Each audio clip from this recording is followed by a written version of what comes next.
방송 뭐 망해도 되니까 막 하겠습니다. 예, 돈돌의 마이북구 시간입니다. 오늘은 소설입니다. 장르 소설이고요. 400페이지 정도 되는 장르 소설인데 평소에 소개해 주시는 것보단 조금 볼륨감 있네요. 그렇죠. 보통 두꺼운 책은 제가 기본적으로 잘 안 읽으려고 하는데 이게 딱 앉아서 책을 오래 읽기가 쉽지 않다 보니까 잘 안 읽으려고 하는데 이 책은 미래지향에서 출간되는 해외 소설류들이 대체적으로 제가 만족도가 굉장히 높았기 때문에 골랐는데요. 제목은 고스트라이터라는 책이고요. 고스트라이터죠. 예. 유령 작가. 그렇죠. 예. 그 고스트 라이더인지. 고스트라이터 아니고 고스트라이터입니다. 예, 그래서 대필 작가 얘기인데요. 대필 작가 얘기라기보다는 대필 작가가 나오는 이게 무슨 얘기를 하여튼 재밌습니다. 판타지인가요? 장르. 아니요 전혀 판타지는 아니고요. 미스테리?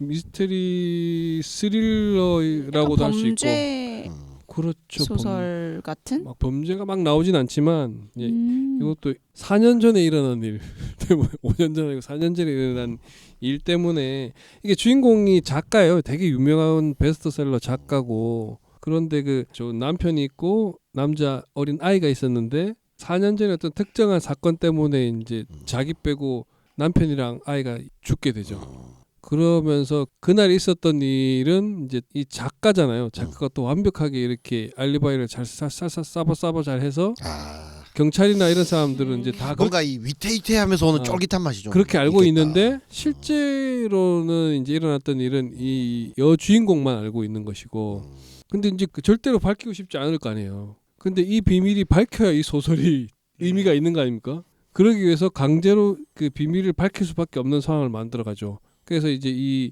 여주인공이 4년 동안 속이 썩으면서 혼자서 이렇게 큰 대저택에 혼자 살거든요. 그러다 보니까 이제 암에 걸리게 되죠. 시한부 판정을 받고 이제 3개월밖에 안 남았다. 그렇게 되면서 내가 그동안 감춰뒀던 이 이야기를 세상에 밝혀야 된다라고 하면서 스스로 그 이야기를 소설로 쓰고 내가 죽겠다. 야. 근데 3개월 만에 어떤 소설을 쓴다는 게 사실 쉽지 않잖아요. 자기 얘기는 하지만. 그래서 내 체력이나 컨디션을 생각했을 때 도저히 3개월 동안 작업을 해가지고는 왜냐면 이 작가는 소설 하나 쓰는데 1년씩 걸리는 작가거든. 자기 스타일 자체가. 그래서 대필 작가를 쓰는데 자기 얘기를 해줘야 되잖아 그러면. 그렇죠. 음. 그래서 막 되게 까다로운 사람이에요 사람이. 그래서 자기랑 다른 유명한 되게 잘 나가는 작가인데 좀 이렇게 뭐 야한 소설 쓰고 그 수준 떨어지는 통속 소설을 막 쓰는 작가랑 맨날 이메일로 서로 막 쌍욕을 주고받으면서 서로 비판하는 그런 작가가 있었어. 근데 그 작가한테 부탁을 하겠다고요. 내가 맨날 욕은 하지만 그 사람의 인정하는 부분이 있었나? 어떤 글솜씨라든가 이런 건 내가 인정한다 그러면서 그 사람한테 이제 부탁을 하려고 하는 거고 그렇게 해서 이제 그 연락해서 만나게 되고 뭐 이런 과정인데 이게 전체로 봐서는 사실은 큰 말씀드린 그 4년 전에 그 일이 어떤 일이었는지 나중에 이제 소설 쓰면서 당연히 내용이 계속 나올 거 아니에요.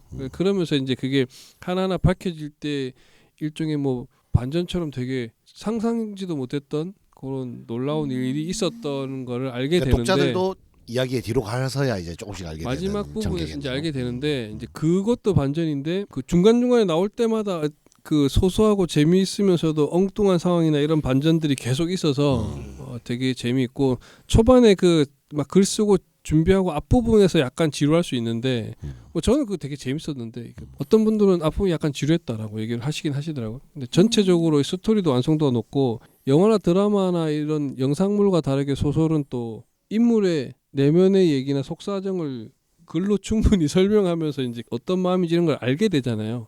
영상은 이제 스토리나 그 대화나 이런 걸로만 알게 되겠지만 그런 면에서 이 캐릭터들의 내면 묘사나 그 생각이나 이런 상황들이 조금 변해가면서 이렇게 맞춰가거나 이런 것들이 굉장히 잘 묘사가 돼 있고 엘러산드라 토레라는 사람이 소위 우리 흔히 얘기하는 뭐 문창과 나와가지고 막 이런 사람이 아니라 그냥 아마존에 그냥 자비 출판으로 전자책을 자기가 그냥 올려가지고 독학 벨롬델. 그래서 베스트셀러 작가가 된 타고난 사람이에요. 타고난 이 사람. 소설 말고도 그렇게 해서 엄청나게 많이 그랬고 이 스토리에 나오는 사람 자체도 또 작가고 이러다 보니까 기본적으로 글쓰기나 자기 표현이나 이런 게 관심이 많으신 분들은 또 되게 내가 이랬다면 뭐 이런 생각 해가면서 볼 수 있어서 저는 개인적으로는 되게 어떻게 보면은 작가가 나오는 소설 쓰기가 쉬울 수도 있어요. 자기 생활이 작가니까. 실제로 많죠. 그래서 그런 얘기도 많이 나오고 사실은. 맞아요. 그게 어떻게 보면 되게 흔하기도 하고 그렇거든요. 그런 면에 있어서도 이 소설은 되게 좀 차별화 지점이 되게 많이 있는 소설이어서 아 여기 땡깁니다. 되게 재밌었고 저 개인적으로는 그 뒤에 나오는 그 내용들이 전혀 상상 못했던 내용이 나와가지고 아 궁금해지는데 이거 봐야겠네. 빌려서 봐야겠습니다. 뭐 빌려서 보시죠. 요 근래 들어 제가 본 동돌림 리뷰 중에 가장 호평이었다. 호평. 제가 그만큼 재밌는 소설을 안 읽었었나 이런 생각도 해요. 맞아. 원래 장르물의 재미는 진짜 재밌어요. 장르물은 재미로 보는 거다.